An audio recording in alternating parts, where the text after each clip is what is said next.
I'm gonna try to get through this in 3 minutes and without crying. I finally quit crying. I'm a mess.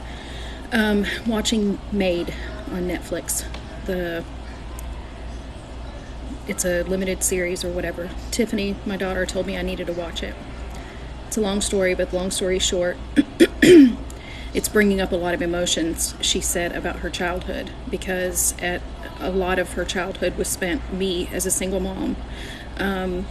And in full disclosure, her father also had the children for a short time. But it was a really difficult time in my life because I was a single mom.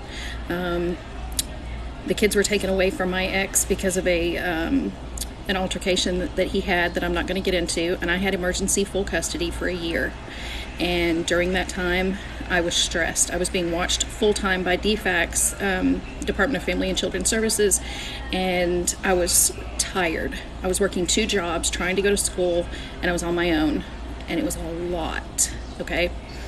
I was watching the show, and spoiler alert maybe, if you're watching it and don't want to know something, she finally breaks down and calls a domestic violence shelter, and they send a cab for her. And I'm watching, and I'm already getting emotional, and the whole show has already got me just all kinds of screwed up, and it's just bringing back a lot of memories. And when she arrives at the shelter, this amazing woman comes out. She opens the cab door, she pays for the cab, she looks at Alex, the lady in the show, and she says, "You must be Alex. Hi, Maddie," talking to her daughter. And she just looks at her, and with all of the love and compassion in her heart, she says, "You're safe now. You can breathe, baby girl."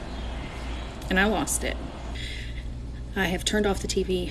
I'm bawling my eyes out.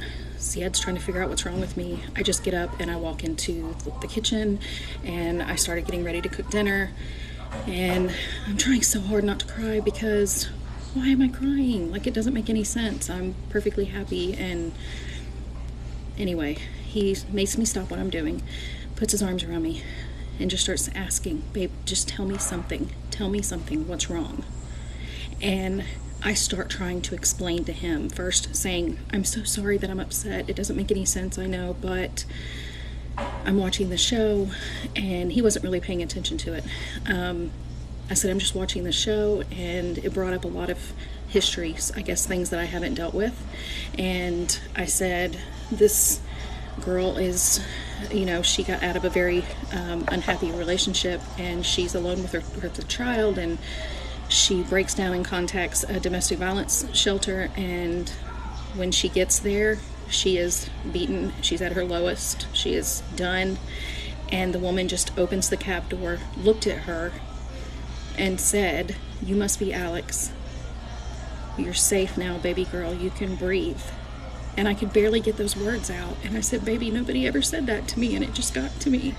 And I'm like, I just lose it.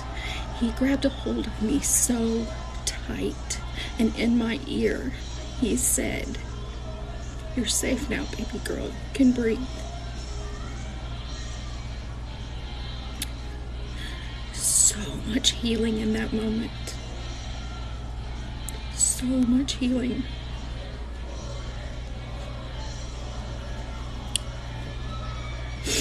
I don't know what I would do without him.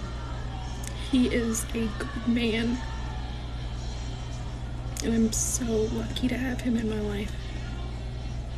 I honestly had given up on love, and because I always had such bad relationships, and thought it was me, thought I was crazy, thought that I was difficult to be with.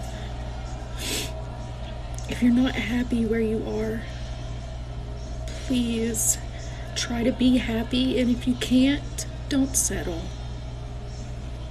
Because out there, your Zied is out there. I promise, your Zied is out there.